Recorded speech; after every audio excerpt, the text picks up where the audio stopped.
All right, so we've had a pretty intense situation to dig into today.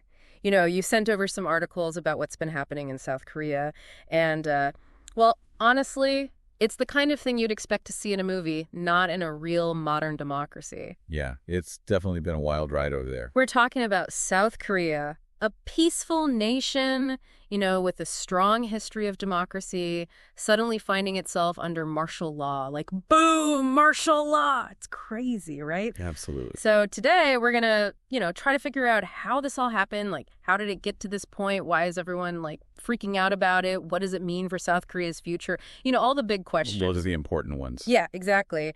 And what's really mind-blowing is just how quickly things went from 0 to 100. 1 minute, everything seems normal in Seoul, and the next, President Yoon is on TV declaring martial law. And the backlash, oh man, it was almost instantaneous. Not just from the usual opposition, but even from people in his own party. Yeah, that was pretty telling. Protests in the streets, lawmakers basically saying, nope, not going to follow your orders, gathering to vote against it, international reactions, total shock and disbelief. It definitely caught a lot of people off guard. So let's rewind. Let's go back to the start. It's late December 2nd. President Yoon makes this surprise address on TV. What was your first thought when you heard about it? Did you know what was going on right away? Honestly, I think a lot of people, me included, we all assumed it was about North Korea, Right. You hear martial law, especially in South Korea, and you immediately think external threat, right? Makes sense. But then, as Yoon kept talking, it became pretty clear, this was different. This was unsettling. He started using phrases like anti-state forces and the need to, eradicate shameless pro-North Korean elements. Okay. Those do sound pretty intense, but also kind of vague, right? What does that even mean? That's the thing. Those terms, they might sound generic, but they have a lot of baggage in South Korea. Right. Historically, they've been used to justify cracking down on anyone who disagrees, silencing political opponents. Oh, I see. So you're saying these phrases, they were like dog whistles, meant to signal a very specific target. Exactly. And when you look at the actual martial law decree, it gets even more obvious who Yoon was really after. The opposition, the Democratic Party.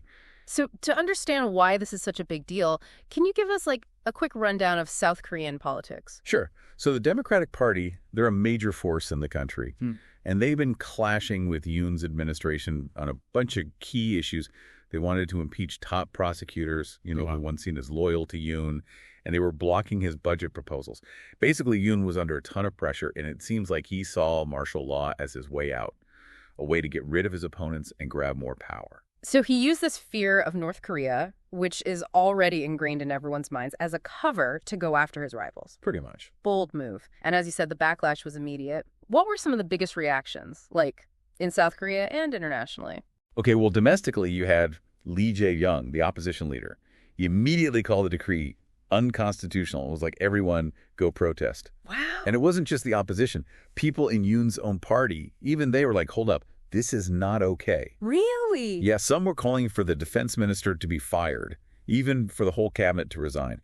It was huge. It really shows you just how much this move messed with people across the entire political spectrum.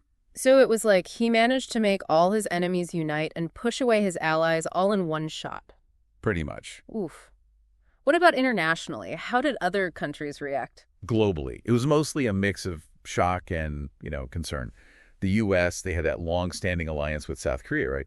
Thousands of troops stationed there. Right. And they weren't given any heads up about this martial law thing, which is, unheard of for close allies. Yeah. It really made people question, what was Yoon thinking? And can South Korea really be trusted as a partner? Yeah, I can see how that would cause some tension. Then you had the UK, Sweden, a bunch of other countries also expressing concern. The whole thing really shook people's confidence in South Korea's stability. So it's like he threw a wrench into the whole international scene there. Okay, now let's talk about South Korea's parliament, because they really stepped up here. You mentioned they moved fast to block the decree. How did that all go down? And what does it tell us about their democracy, how strong it is? So this is really interesting. By gathering in parliament to vote, the lawmakers were technically defying the martial law order itself. Oh, wow. But they knew the law. They knew that martial law could be lifted by a majority vote and that they couldn't be arrested under it. So they had, a legal loophole? Yeah, basically. It gave them power. a way to push back against Yoon. In the end, 190 out of 300 members showed up for the vote, and they all, every single one, voted to reject the martial law decree. Oh. It was a huge no to Yoon, a clear message that they weren't going to let him destroy their democracy. And that must have been incredibly tense. It was. There were reports of soldiers trying to get into the building, protesters clashing with the police outside, helicopters landing on the roof. It was like something out of a movie. Wow. People in Seoul were describing this feeling of panic and confusion. No one knew what was going to happen.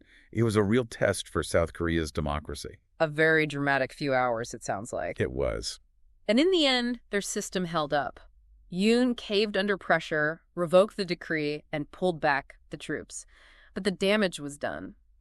Calls for his resignation started immediately. People were talking impeachment, and his approval rating, which was already bad because of those scandals, they completely tanked. It really did a number on his presidency. Like he set off a political earthquake that nearly took him down. It's important to remember this martial law thing didn't just come out of nowhere. Yoon's presidency, it's been, well, rocky from the start. Right, there were those scandals, right? Yeah, the whole Dior handbag thing with his wife, accusations of corruption, the way he handled the Itaewon crowd crush. Oh, right.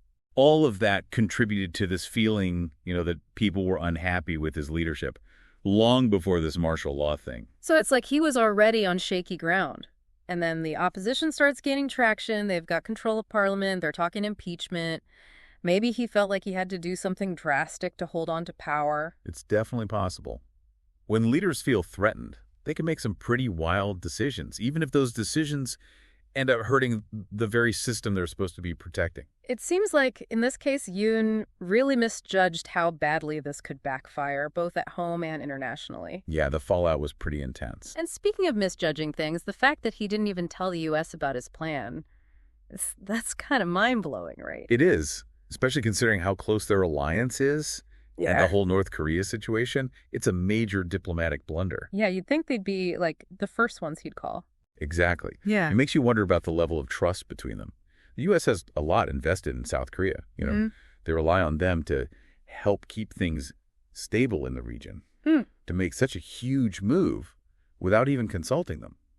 It's a big deal. It really raises some red flags. All right. Okay, so we've talked about the political side, the international fallout, but I'm also curious about how everyday people in South Korea reacted to this. Did they believe Yoon's whole anti-state forces story, or were they scared? Confused? Well, from what I've read, it seems like there was a whole range of reactions. Some people, especially those who already liked Yoon or were worried about the opposition, they might have bought into his justification for martial law. Right. But for a lot of others, it was just shock, fear, disbelief. Imagine just going about your day and then suddenly your freedoms are gone, the military's in control. Yeah. It's got to be unsettling. Totally. There was one article that mentioned how right after Yoon's announcement, sales of things like canned food, instant noodles, bottled water, all that stuff, it just skyrocketed. It sounds like people were getting ready for, like, the worst case scenario. Yeah, that's pretty common when things feel unstable. People want to feel prepared, like they have some control when everything seems chaotic and dangerous. And for older generations in South Korea who actually lived through those years of authoritarian rule, martial law would bring back some pretty dark memories. So you have this mix of fear, uncertainty, historical trauma, but then at the same time, there were all these protests, people demanding Yoon's resignation. How do you make sense of those two seemingly opposite reactions? It tells you something about how complicated South Koreans' relationship with democracy really is. They've seen both sides of it, the fragility, but also the strength. They know what it's like to live without freedom, and they're not going to let go of it easily.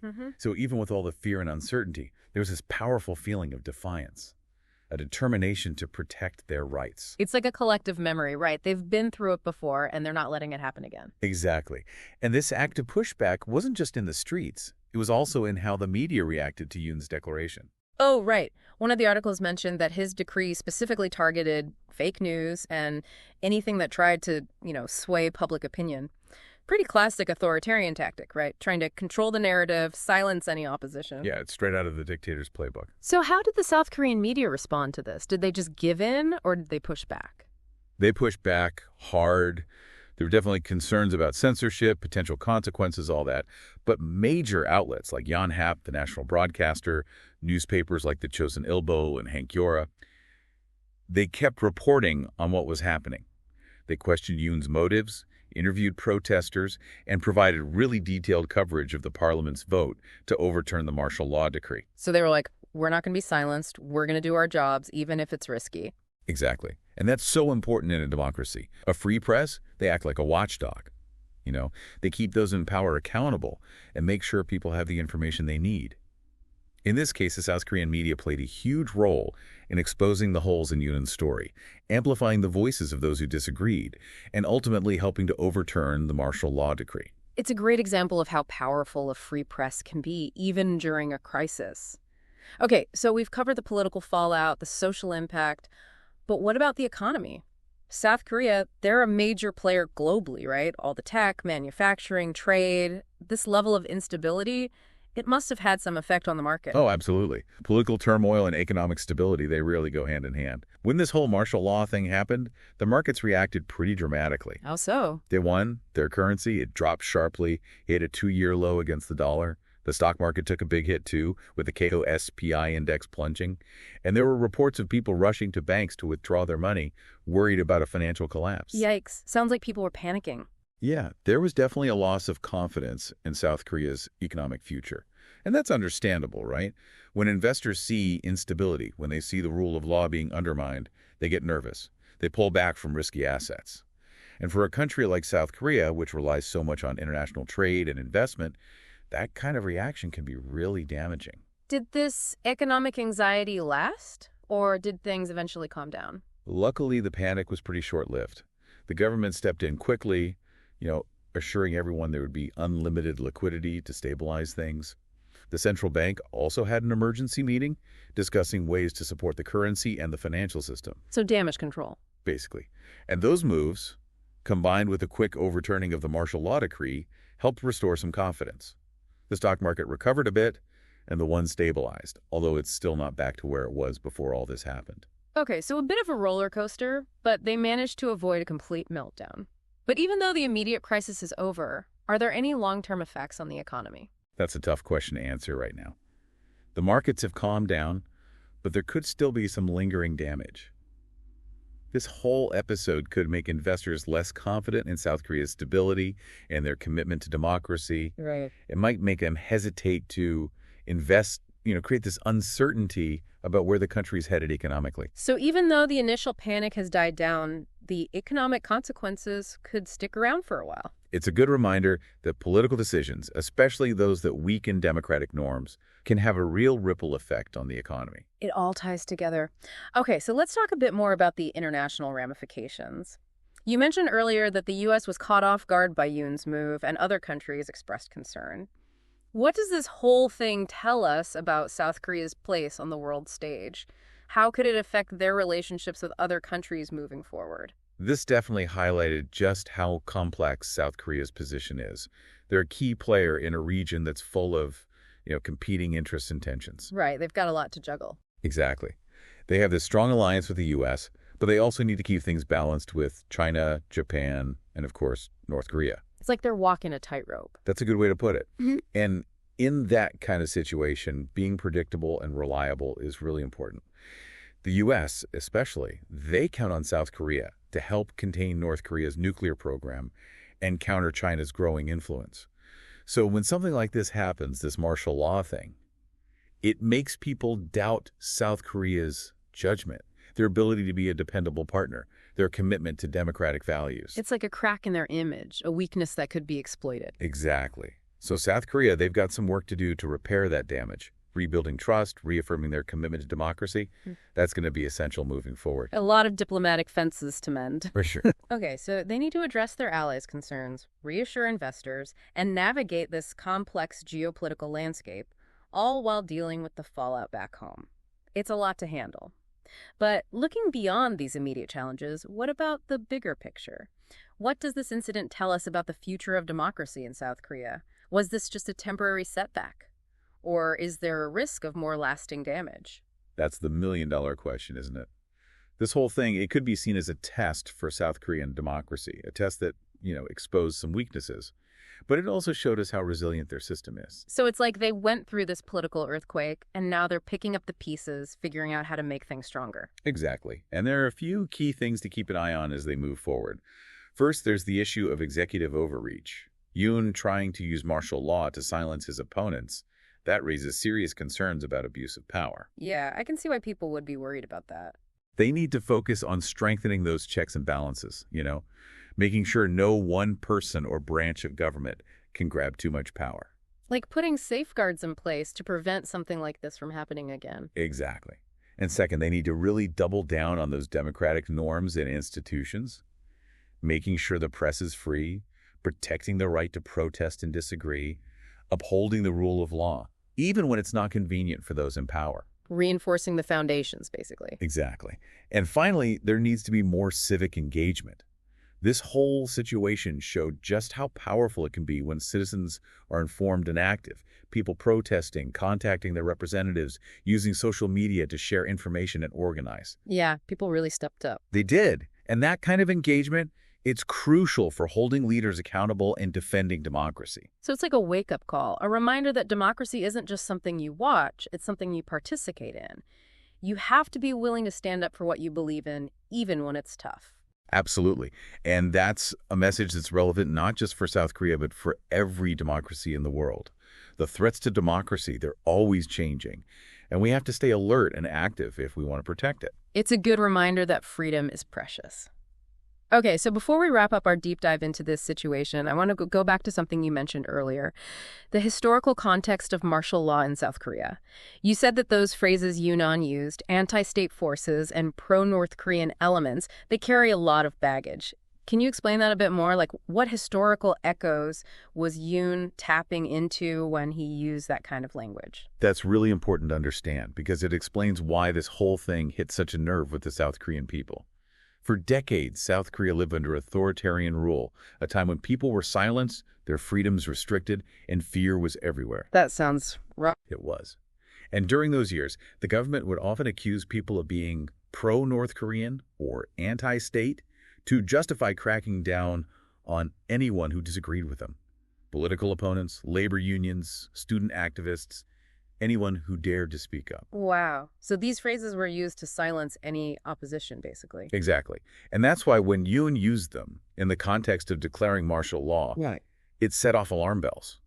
It brought back memories of a dark time in South Korea's history when people's rights were violated in the name of national security. It must have felt like a step backwards, like a return to those authoritarian days. It did for a lot of people. Yeah. It shows how important it is to understand the historical context of events. Words and phrases, they can have a lot of power, especially when they're linked to past experiences of oppression and injustice. So this whole situation, it wasn't just about what Yoon did in the present. It was also about the shadows of South Korea's past, those lingering fears that still shape their politics today. That's a good way to put it. And it highlights why it's so important to talk about history openly and honestly, to acknowledge past wrongs and learn from them so we don't repeat those mistakes. It's a reminder that the past isn't really over. It continues to influence the present, and we need to understand that if we want to build a better future.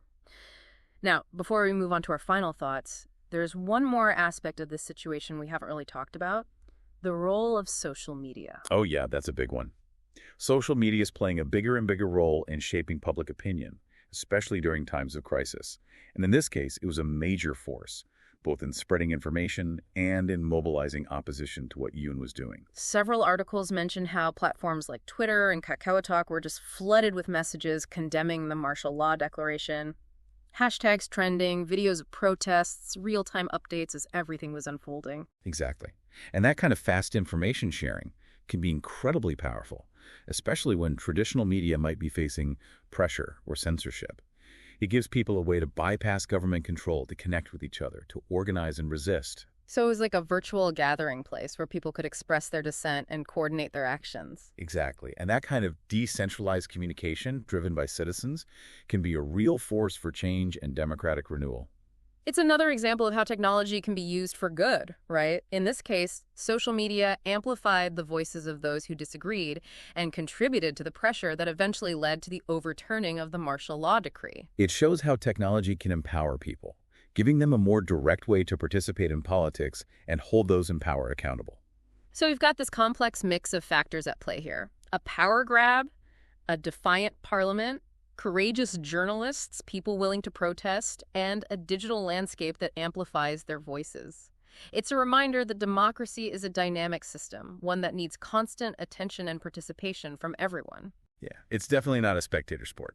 Okay, so we've covered a lot of ground here. We've talked about the political maneuvering, the economic fallout, the role of the media, the historical echoes.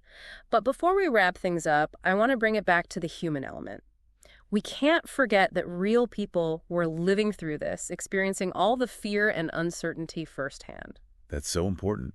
Reading about martial law in the news is one thing, but imagining yourself actually being there, wondering what it means for your safety, your family, your future, that's something else entirely. The articles really paint a picture of what it was like in Seoul during those tense hours. Businesses and schools closed, public transportation was disrupted, and this anxiety was just hanging in the air.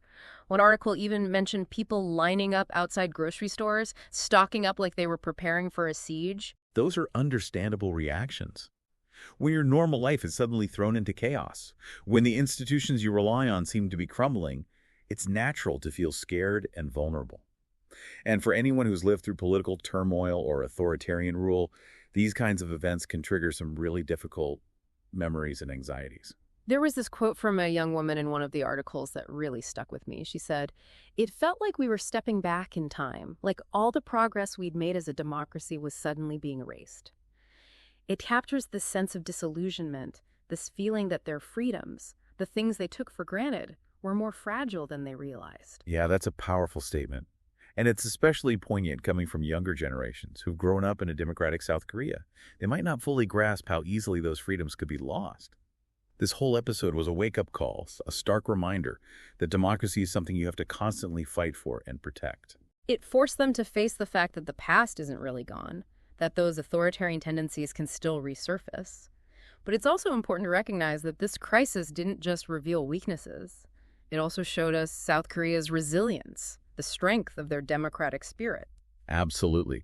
The people of South Korea, from those lawmakers who refused to obey the martial law order, to the journalists who kept reporting the truth, to the everyday citizens who took to the streets in protest, they all showed how deeply they value democracy and how they're not willing to back down when faced with authoritarianism. It's a powerful testament to what people can achieve when they work together. And while this whole thing has definitely shaken things up in South Korea, it might have also, in a way, created an opportunity for reflection and positive change. I think you're right. Crises, as difficult as they are, can sometimes force us to face uncomfortable truths, reevaluate our priorities, and find new ways of doing things.